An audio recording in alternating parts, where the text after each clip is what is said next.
Hello, it's Erin LaFave here, and I'm doing What's in My Teacup.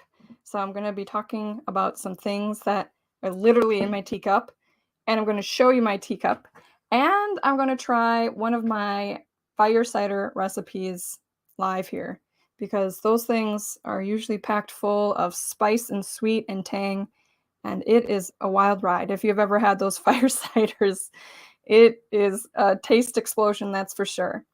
So this is being recorded for YouTube and Facebook and and for my podcast, Herbs with Erin, Remedies for Body and Spirit. So there you go. That is the acronym Herbs with Erin, Remedies for Body and Spirit. Like I said, I am also streaming in YouTube at Full Circle Herbals. I'm in my Facebook group, Full Circle Herbals, or that's my Facebook page and my Facebook group, Plant Priestess Exploration. All right, so some of you may have seen the post I had about an antique find. I went to an auction, and it was an auction for an antique house that had been going for decades, like 40 years or something. And so I've got at least 40 new antique teacups. And if you know what auctions are like, you kind of have to take whatever's in the collection if you don't like it or not. So I have some teacups that are not like my favorite, but I'm going to show you in the next couple of weeks some of my favorite ones. So this, I'll tell you what is in my teacup, but I'm showing you the saucer right now because it looks just like the teacup. But this design has what looks to me like echinacea flowers on it. They're pink, they have the same shape. And I mean, there's a green little center that echinacea doesn't usually have a green center, but that's what it reminds me of. Right? So that's these little tiny teacups, and they're so tiny. I don't know what it is about teacups that I love so much, but I really wanted to have some antique ones, and these ones definitely are. And I got a steal of a deal on them because they were going, like I said, out of business. No, not out of business. They were downsizing. So that's this teacup. They're so tiny. Like, I'm used to having a big mug, but here it is. So cute. All of them have some sort of flower pattern on them, I would say. There's a couple that I got that don't, that I may move on to somebody else. But yeah, I'm just having so much fun with these floral pattern teacups. So what am I drinking today? Today I'm doing roots, basically. Well, for the most part. I've got vanilla nut Teeccino tea in there. And vanilla nut, this one has carob, barley, chicory, dates, almonds, figs, some natural flavors, and natural vanilla extract. So Teeccino is one of my favorite teas because it's a lot of it is tastes like a robust flavor, like coffee does, like coffee beans. And so if you're looking for that kind of robust, dark flavor, as best as I can describe it, Teeccino coffee has it. And it has chicory roots in it.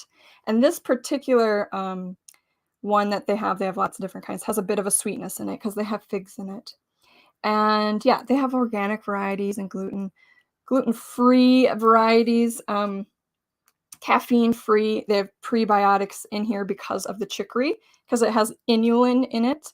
Inulin helps feed the good things in our gastrointestinal system.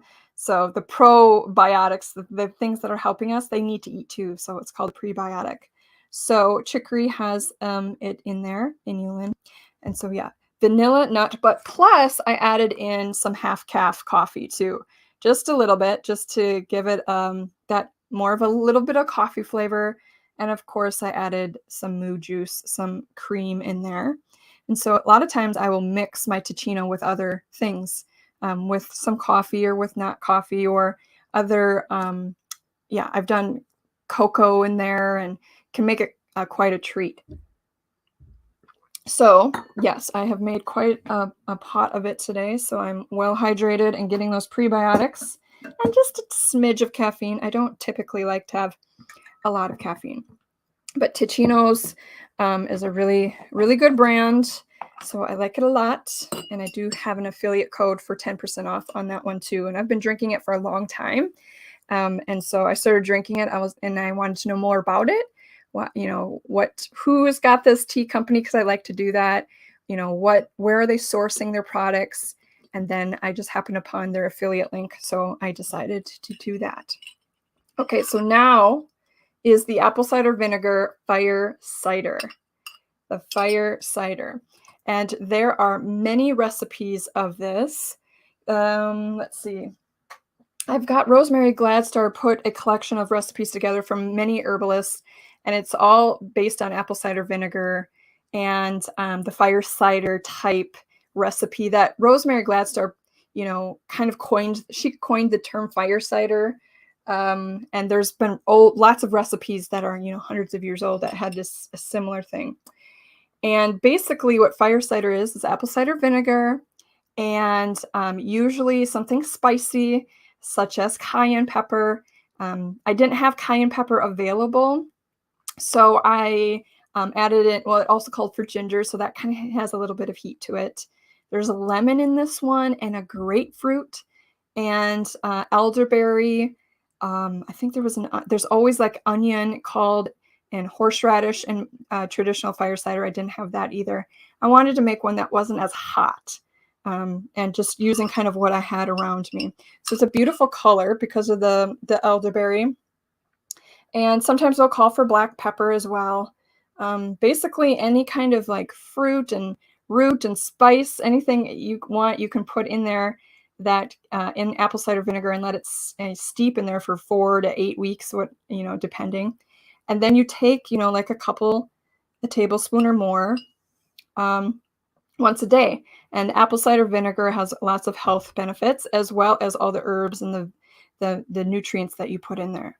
So I'm going to try some. I promise you my face will be contorted soon because I'm not really a fan of apple cider vinegar, but I do think that it's a really great way to preserve herbs and the nutrients and the minerals and pull them out into the apple cider vinegar. And I'm also looking into all the different recipes too, because, there's just so many. You can make it sweet, you can make it tangy, you can make it spicy, but usually it's all of the above. And so I think it's a really inexpensive way to get these wonderful benefits of the herbs into our body. And I'm looking into ways to, use the apple cider vinegar mixture in cooking too. So here I go. Try out my elderberry fire cider. Yeah, that's probably my favorite fire cider recipe because it's the grapefruit sticks out so much, the flavor of it. I really love that part of it because the fire cider recipe usually is super hot because it's got horseradish and cayenne and ginger and pepper in it. But the recipes that are in Rosemary Gladstar's fire cider book with all these different herbalists who contributed to it, there's so many variations to it. This one's not too bitter, Catherine, but it is, apple cider vinegar has that bite to it, that tanginess, and then the ginger is kind of like hot and spicy. And so it's like all of these flavors.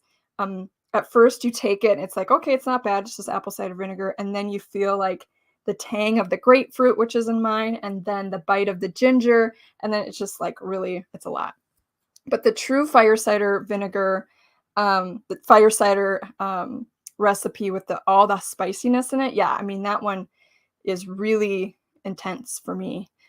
But again, you can add the fire cider mixture to water it down. You could add some juice to it. There's many ways to take it. So yeah, I really, really want to be a a fan of the fire ciders and the apple cider vinegar. So I've made 3 different batches already this year because I had some fruits that I wanted to use, some berries that I had picked, but it wasn't enough to necessarily make a syrup or a jam or something with. So I put them in this fire cider recipes. And yeah, this one is the elderberry one, and it called for grapefruit. So it's really a cool addition to it. And I think that's my favorite so far is the one with the grapefruit because I do like grapefruit. So there is fire cider. And I'm trying to find the book. I just had the book around me, Rosemary Gladstar's fire cider book, just to show you. But you can look it up, and there's lots of great recipes. And then also they give ideas of how to use it. There's also like drinks for Bloody Marys in there. I don't drink Bloody Marys, but you could use your fire cider mixture for that. Definitely in salad dressings, and then yeah, all sorts of different kinds of things of how to use it. So it's packed full of recipes that I'm trying out as well. So like I said, the apple cider vinegar has lots of health benefits to it. It can be helpful for people who have, gastrointestinal issues and want to kind of balance that out and get things back on track. There are some times when people have if you have too much, if you have ulcers that are really bad and stuff, sometimes apple cider vinegar can make it worse. So there are some times when people can't use it. But yeah, I think apple cider vinegar, just like water, just like alcohol, just like vegetable glycerin, they all can pull out different minerals and nutrients and plant constituents that the other ones can't. So that's why it's really good to try out these different menstruums, as we call them in the herbalist world, the liquids that help pull out the plant constituents to get them in our bodies. Because I don't really want to be gnawing on echinacea leaf or nettle leaf. I don't always want to be gnawing on marshmallow root, these kinds of things. So that's why we put them in boiling water, in alcohol, to pull out those constituents. So apple cider vinegar and fire cider are very nutritious in that way. They can really pull out the nutrients of it and preserve it for a longer period of time so that it's ready. So you don't have to necessarily stop and make like a cup of tea, although I recommend it every day to make some tea, to slow down, to have a moment for yourself, and to, hydrate. Get those good things in there. And it also helps these fire cider vinegar mixtures and recipes and concoctions also can help prevent, they're used to help prevent sicknesses and things. Like I put echinacea leaf in some of mine.